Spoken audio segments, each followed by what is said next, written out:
Jika orang baik tidak terjun ke politik, maka para penjahatlah yang akan mengisinya. Jika urusan tak diserahkan pada yang amanah, maka tunggulah kehancuran.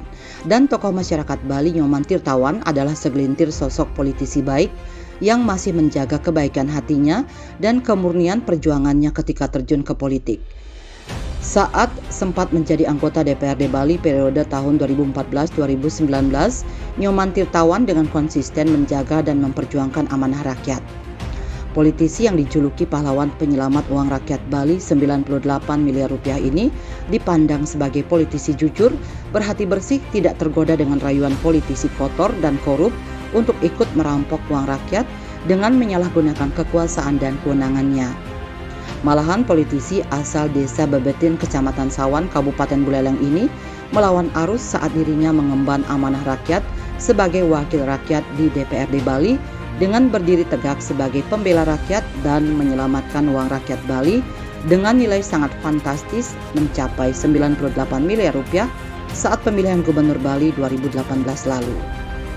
Karena keberaniannya menyelamatkan uang rakyat dan membela rakyat kecil, berperang melawan praktek korupsi, bersuara lantang berjuang bersama rakyat yang dirampas hak tanahnya di Batu Ampar Buleleng oleh oknum pejabat di Pemka Buleleng, Nyoman Tirtawan banjir apresiasi dari berbagai tokoh masyarakat seperti tokoh LSM Gema Nusantara Ketut Yase hingga para mahasiswa Universitas Udayana.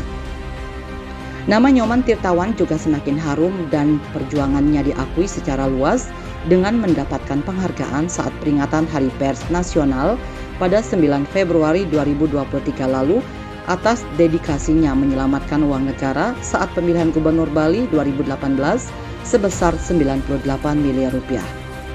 Pada umumnya sudah berpuluh-puluh tahun para tokoh, para cendekiawan, kemudian para politisi hidup dalam dunia yang gelap, sehingga kalau kita mau diajak perang sekalian itu tentu sulit sekali.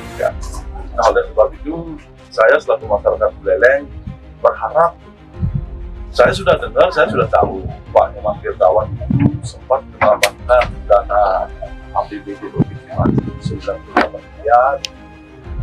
Dia diajak pagi-pagi sama teman-temannya di DPRD, dia tidak mau. Jadi memfasilitasi idealisme yang tidak.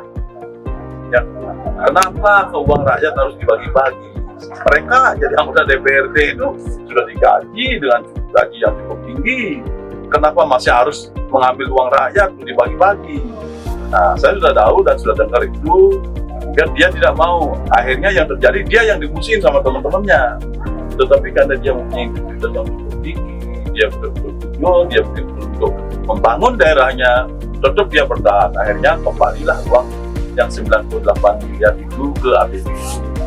Nah, ini yang beginilah kalau kita, saya selaku masyarakat Buleleng, yang begini yang kita perlukan untuk memimpin Buleleng ke depan.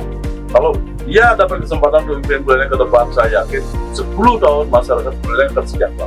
Bagi saya sendiri, Pak Nyoman Tirtawan ini bisa menjadi role model ya, atau sosok pemimpin yang baik. Kenapa? Karena beliau ini tegak lurus gitu. Ketika beliau berpandangan A, maka A gitu. Ketika beliau berpandangan B, maka B. Jadi beliau sendiri, saya melihatnya tidak takut gitu pada siapapun selama dia berada di jalan kebenaran. Karena hal-hal yang seperti ini gitu, yang sudah jarang gitu, atau bahkan hampir tidak ada lagi kita temukan gitu sosok pemimpin seperti ini. Bayangkan itu beliau menyelamatkan dana pilgub di Bali, di Provinsi Bali khususnya, dari 34 provinsi di Indonesia pada saat itu bisa menyelamatkan hampir 100 miliar gitu. Bagaimana jika seluruh masyarakat atau tokoh masyarakat di daerahnya masing-masing juga melakukan hal yang sama? Bukan hanya ke pilgub misalnya, belum lagi dana pilpres, atau mungkin ke level yang lebih rendah lah gitu, dana pemilihan kepala daerah lah masing-masing. Barangkali ada banyak sekali anggaran daerah yang seharusnya bisa diefisienkan gitu. Namun nyatanya baru di Provinsi Bali saja kemarin yang terjadi gitu. Harapannya ke depan akan lebih banyak lagi sosok-sosok seperti beliau yang punya pandangan berbeda, yang bisa tahu gitu mana yang lebih prioritas, mana yang lebih dibutuhkan untuk rakyat gitu.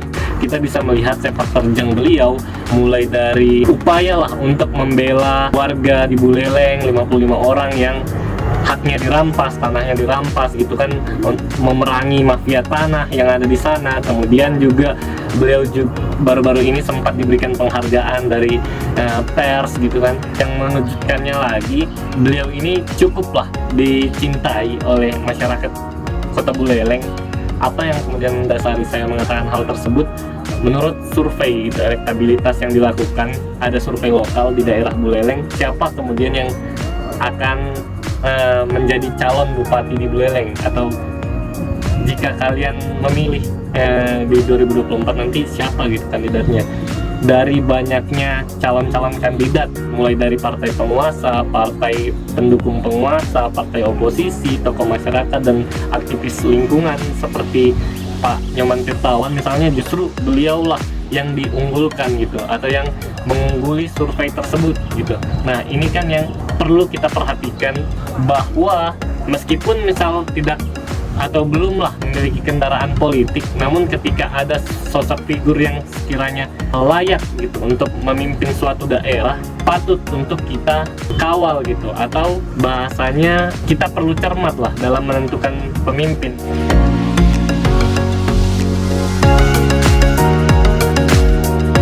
Bali 1 mengabarkan,